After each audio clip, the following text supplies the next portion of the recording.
Welcome, my darling pretties, to our Beyond the Dawn of Business podcast for pretty, empowered female entrepreneurs. It's time to step into your power, pretties. Lift each other, support the squad, and choose a life filled with the autonomy and freedom to live your dreams. I'm your host, Dawn Beth, owner and founder of Beyond the Dawn digital business brand and agency. My coffee is hot and my eyelashes are on, so we are ready to go. Hi and welcome to this episode. Today I want to talk to you about good and best practice in terms of your visibility. So I know we had a massive response to all of the information that's gone out over the last couple of months about our certified social media managers, and quite a lot of the social media managers and virtual assistants that have reached out to me. A lot of people and clients as well, lots of people in the coaching industry have wanted to talk to me about ethical practices in visibility. And just in terms of how visibility can be achieved in a really positive way for your business. I think around this time of year, visibility can sometimes take a little jump off a cliff. And it can be quite difficult for us to fully embrace that we have a busy period coming up, but what we do now will make a massive difference to whether we're in the forefront of people's minds as they move into what we like to call a bird's eye view mentality. Now, I talk about bird's eye view mentality a lot inside my agency, inside my company, with my team. I even talk about it a lot with my family, with my kids, with my husband. It's something that it's created a completely different mindset for me, a completely different perspective. And I'm one of those people that likes to use perspective like a kaleidoscope. I want to see everything from every angle. I want to understand things that perhaps are not just on my, forefront vision. I want to find the deeper meaning in everything, and I want to look at everything from different angles. And you can attribute that to ADHD, you can attribute that to entrepreneurialism, you can attribute it to me having a vested motivation to have a successful business. You can pin it down to me wanting to be a good mother, wanting to break generational curses, whatever. There is a motivation there is a tiny fire in my belly that makes me want to understand all of the things. You could also pin mark me if you'd like as potentially autistic, because I've had that said to me quite a few times in the last few weeks, and that's also possible. The way I see the world is different. I want to see the way you see the world, and I want to understand, and the motivation for that is in there somewhere. Who knows if it's all of those things that creates the motivation, but it's there. Now, bird's eye view thinking, bird's eye view is basically a very simple concept. It is about you taking a step back. I love thinking about Mary Poppins. Everybody watch Mary Poppins, the movie. This is a really fantastic scene in Mary Poppins where there is just like a chalk drawing, and they jump into the drawing, and that's when they go insular and they look deeper and they get into the scene. And actually, I think Joey did it on Friends as well. I love Friends. Friends is one of those programs that I put on in the background all of the time, as almost like a comfort blanket. It's crazy. But I'm sure that Joey did it in the episode when they came to London. He also put the map and he jumped into the map. And this is kind of what we do. We look at a situation, and especially if we are empathetic as people, if we have empathy, or we consider ourselves to be an empath, we step into shoes, right? We step into the map, we step into the scene, and we feel it out, what that feels like in that moment, in that situation. And that's really helpful for us as business owners, because it gives us the opportunity to try things on. It gives us the opportunity to explore our feelings. It also gives us the opportunity to look at finer details, and sometimes to create situations that we can reverse engineer. And I love that. However, it's insular when we do that, when we step into a small micro situation, we are going inward, we're going deeper, and we're looking at an individual thing with a lot of focus, which is great. It's fabulous. I don't suggest that you remove it. But as well as, not instead of, I would love for you to take your step out of that. I want you to think about what it's like when you take your step out of that scene. So that scene might be a launch. Let's put it in kind of like sales terms. That scene might be a launch, and you might have a launch period of a 4-week period of the launch being on, possibly a 6 to 12-week period ahead of the launch where things are being seeded, and you may have a rest period after a launch to give yourself, your team, and your audience a rest from the exhaustion of going so hard in one particular area. You can't say that a launch isn't hyper focused. It absolutely is. And for somebody like myself who has ADHD, that hyper-focus is a beautiful thing, but sometimes we have to force ourselves to step out of it and look at things from a bird's eye view. So I'm a very visual person. I saw this amazing post on Facebook the other day, and it basically had a picture of a head. And in the first brain, in the first head, there was an apple, and it had colour, and it was a real thing. And then in the second head, it was kind of like a black and white apple. And then in the third head, there was just an outline of the apple and nothing else really there. And then in the fourth head, there was a very faint kind of shape that could have been an apple, but could have been anything. And then in the fifth head, there was nothing. And it was basically talking about how people see things in their mind. And I had a conversation with my daughter recently around whether numbers have a colour, because she has certain numbers in her head. When she visualises them, they also have an associated colour. Now, I probably should add a little disclaimer here. As I'm talking and rambling, and I know that I am rambling, potentially like a mad woman, I am definitely spicy-brained, and I lovingly use that term to explain my ADHD and potential whatever else is going up on there. And we're neurodiverse. That's the thing that I should be saying. We're neurodiverse. In my house, I believe that we are a household of spicy brains, and we accept it in a loving way. And we've been able to accept the label of ADHD and potential autism, because none of us are officially diagnosed with autism. But we're able to accept that we're neurodiverse on whichever point in the scale we are cha-chaing on. We know that we are spicy-brained in our house, and we lovingly accept it, and it's created a massive weight of relief for us as a family, because instead of fighting against it to be some weird perceived normal, we embrace it, and we acknowledge it, and we talk about it regularly. So we'll wake up in the morning and I can say to my children, I'm having a particularly spicy brain day, which means if you repeat the same things over and over, or if you talk over each other and there's a lot of noise all at the same time, or if you come at me and distract me from doing something when I'm trying to concentrate, or if you are play fighting in the front room when I'm trying to work in the dining room, or any of those things, I'm likely going to have an issue and feel bad. It's difficult to explain, but my kids and my husband get it, because they have some version of it themselves in whichever, varying degree.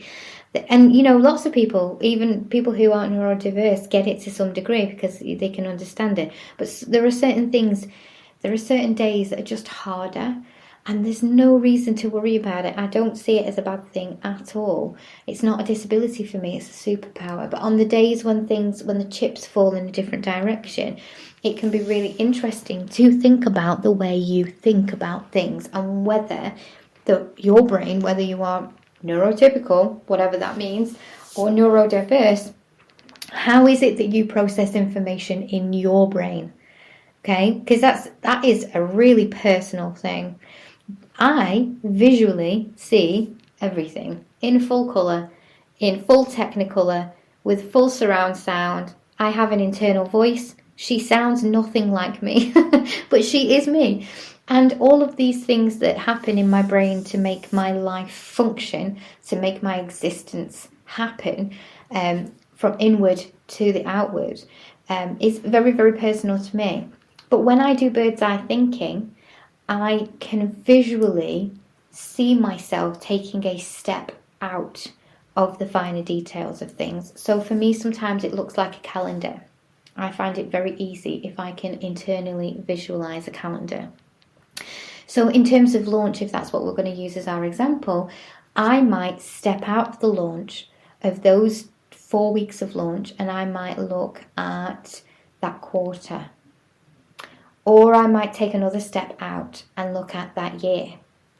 Or I might take another step out and look at the 2 years back side by side, and I might have 2023 and 2024 side by side, or 2024 and 2025 side by side. I might even go further than that and take one step further out. Now, if you've ever had a dream where you're flying or you're floating up into the sky for whatever reason, you might have an understanding of what this feels like to take a step out. And I had a client once who we did this, and we did it as a visualization exercise, and it got quite scary because to come so far out, you're actually untethering yourself from the finer details, from the mundane day-to-day, from the things that you think are important, from the things that hold together the fibre of your existence from the inside out. And it can be scary to do that. But it's also really, really important for you to be able to hone this skill. And the reason why it's so good to have bird's eye thinking is because it helps you to make really incredible strategic choices. Really incredible situations for you in the future so that you know exactly what it is you're going to focus on. So I might come to you and I might say to you, so what's the big focus of 2025? What's the big focus of 2026? What's the big focus of 2027? Like, do you even know? I know what I'm hoping, what I'm pushing my company towards in 2027. I hate thinking about that far in the future, if I'm honest, because I really don't want to get any older. Birthdays used to be so much fun, and now I'm kind of like, ugh. But at the same time, there is a grace of understanding that I'm not going anywhere, I'm not doing anything. I have to push forward with my bird's eye thinking. I need to look at things, and I need to be able to evaluate the landscape from a bigger perspective. I also need to be able to figure out that if that's where I want to be in 2027, what needs to happen in 2026? What needs to happen in 2025? What needs to happen in 2024? For me this year, lots and lots of people have come to us and gone, wow, you've just gone big overnight. You had a best-selling book. You had this big book launch. You've started to do content creation in a big way. People are sharing from your content studios all over the internet, stuff that you've created with them, stuff that you've designed for them, that you've edited for them, that you've shot with them. You know, there is social strategy going everywhere, and it's all to do with Beyond the Dawn. It's all to do with BTD Studios. You've been at networking events. You've had a trademark added. You are now the pillar and benchmark of quality for the entire landscape of social media marketing, and it's all happened in 2023. And I'll tell you now, it was all begun in 2018 and 2019. I knew. Well, I didn't know. I thought it might be 2022. It took us longer to get the trademark than I wanted. But the point is, I knew in 2018, 2019, where this company was going. And yes, it's looked a little different to what I envisioned. And yet, we still have always pushed forward. We still have rolled with the punches. We still have been able to fully embody what is going to be our next big steps. Not right now. The steps we're doing now are the things that we were learning and training and building and growing and understanding months, if not years ago. So what are you doing with your time now that feeds into who and what you're going to achieve, who you're going to be in the future? Are you looking towards a wider legacy? Are you creating opportunities that will build you the life that you truly want? How far away are you from those things, and what are you doing today to make them happen? And one of the reasons why this is so important, and it's something that we teach our certified social media managers as well as our high-level strategists, is because when you come to somebody for support, for coaching, for business mentorship, for strategic thinking, quite often you will have lots of things that are happening for you, and you'll have launches and you'll have products, and you'll want to put everything together, and you'll be thinking about what phase you're currently in. But in order for us to get the phase that you're currently in running, we need to know what phase 5, 6, 7, 8 through 100 are going to look like. And maybe we don't have to go 20 years down the line. And yes, life, all of the aspects of life will come, and they will take your plans and they will stamp on them, you know. However, there are always ways to roll with the punches. There are always ways to be resilient. There are always ways to get through it. But if you don't have a plan and you don't have an understanding, that's much, much harder for you to navigate. We teach this to our strategists, to our certified social media managers, because we know that when you come to us and you're looking for visibility, you're looking for audience building, you're looking for new lead generation, that you are looking at an immediate return. That's why people buy followers, which is a shady practice. That's why people cold message, which is a shady practice. That's why people will hire good social media managers and good digital marketing experts and fire them as quickly as they hired them, because they can't handle the idea that they have to dig their heels in deeper and do good quality work, not just work that creates immediate cash. If I said to you, I can give you £100,000 and I can do that tomorrow. I mean, £100,000 isn't that much, but just go with it. If I could say, right, I could give you £100,000 and you can take that tomorrow, or we can work together for the next 3 years and you'll get that £100,000 in the next 12 months, and you'll probably get another £1 million on top of that over the 3 years, potentially 2 million if everything goes to plan. Most people would say, I'll go with the 3-year plan, please, Dawnnie. I can wait for that 100,000 because I know that the work that we're doing now will not only create that 100,000 that you could give me tomorrow, but it will also create the longevity of income into my business in an ethical way, in a way that builds it, in a way that gives me freedom, in a way that truly embodies who I am, that allows my core values to be seen over those 3 years. And then, there's no limit after that. There's no limit after that. If you've done the good work, you've stopped pushing the water uphill. You're now a free-flowing river towards the sea. But so many people, when it comes to their strategy, when it comes to their social media, when it comes to their visibility, are saying, I'll take the £100,000 tomorrow. And then in 2, 3, 4 years, where are they? Where are they? I had an amazing social media manager that came to me to be certified. And we went through her entire business, and she was one of the earliest ones. It was before I did group projects. I was individually certifying. And we looked at her entire business model before we went through all of the training, just so that I could understand which parts she might need additional support with. And she explained to me that she was getting hired and fired really quickly, and she could only keep clients for 3 to 6 months.